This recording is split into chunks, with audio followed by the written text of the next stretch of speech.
ஆம்பூர் சுற்றுவட்டார பகுதிகளில் தொடர் திருட்டில் ஈடுபட்டு பொதுமக்களை அச்சுறுத்தி வந்த கொள்ளையர்கள் போலீசாரிடம் சிக்கியிருக்கிறார்கள்.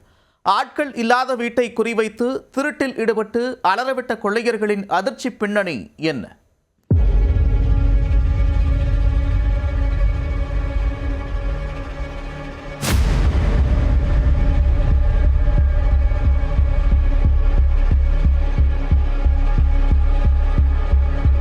வீட்டில் உறங்கிக் கொண்டிருந்த பெண்களிடம் செயின் பறிப்பில் ஈடுபட்டு அச்சுறுத்தி வந்த களவாணிகள்தான் இவர்கள். திருடிய நகைகளை அடகு வைக்கச் சென்றவர்களுக்கு ட்விஸ்ட் காட்டிய அதிகாரிகள்.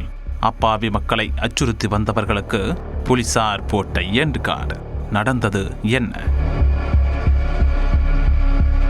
திருப்பத்தூர் மாவட்டம் ஆம்பூர் அடுத்த பெரியாங்குப்பம் பகுதியில் நேற்று முன்தினம் அதிகாலை ஏரியாவில் புகுந்த மர்ம நபர்கள் கிரிஜா, சுமித்ரா, ஷமியுல்லா உள்ளிட்டோரின் வீடுகளுக்குள் புகுந்து தூங்கிக் கொண்டிருந்தவர்களிடமிருந்து தங்க நகைகள் மற்றும் வெள்ளிப் பொருட்களை அடுத்தடுத்து நேக்காக கொள்ளையடித்திருக்கின்றனர். விடிந்ததும் அந்த சம்பவம் குறித்து ஊர் மக்களுக்கு தெரியவர அனைவரும் பீதியில் உறைந்து போனார்கள். பெண்களை தனியாக வீட்டில் விட்டு வேலைக்கு செல்ல முடியாமல் ஆண்களும் வீட்டிற்குள்ளேயே முடங்கி போனார்கள்.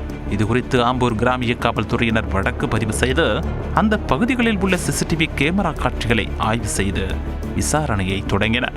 அதில் மர்ம நபர்களின் அடையாளங்கள் சிக்கின.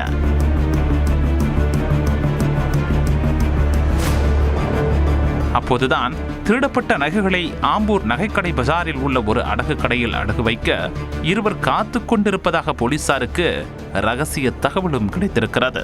உடனே சம்பவ இடத்துக்கு சென்ற போலீசார் அடகு கடையில் நகைகளை அடகு வைப்பதற்காக காத்திருந்த இருவரையும் சுற்றி வளைத்து ஸ்கெட்ச் போட்டு தூக்கினர். பிடிபட்டவர்கள் ஆம்பூர் சான்றோர் குப்பத்தைச் சேர்ந்த பப்ளு என்ற செல்வகுமார் மற்றும் அவருடைய கூட்டாளியான போஸ் என்பது உறுதியானது. தடயம் விட்டு வைக்காமல் நேக்காக திருடுவதையே தொழிலாக வைத்திருக்கும் இவர்கள் இருவரும் பெரியாங்குப்பம் உள்ளிட்ட பல்வேறு பகுதிகளில் அரங்கேறிய திருட்டு வழக்குகளிலும் தொடர்புடையவர்கள். இதையடுத்து இருவரையும் கைது செய்த போலீசார் அவர்களிடமிருந்து 4 சவரன் தங்க நகைகள் மற்றும் 65 கிராம் வெள்ளிப் பொருட்களை பறிமுதல் செய்தனர். விசாரணைக்கு பின்னர் பலத்த பாதுகாப்புடன் இருவரையும் நீதிமன்றத்தில் ஆஜர்படுத்தி சிறையில் அடைத்தனர்.